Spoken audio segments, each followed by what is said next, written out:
Restoration ఆరంభమైంది restoration. మీరు నమ్మితే స్వరం ఇది పాడతారా?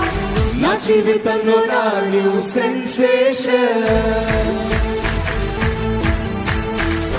ఆరంభమైంది రెస్టోరేషన్.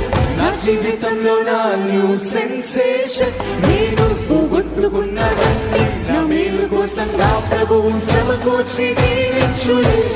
మునుపు సాధించలేని ఎన్నో ఘనమైన పనులు ముందు నా చేత చేయించులే. మునుపటి మందిర మహిమను మించి రెస్టరేషన్ రెస్టరేషన్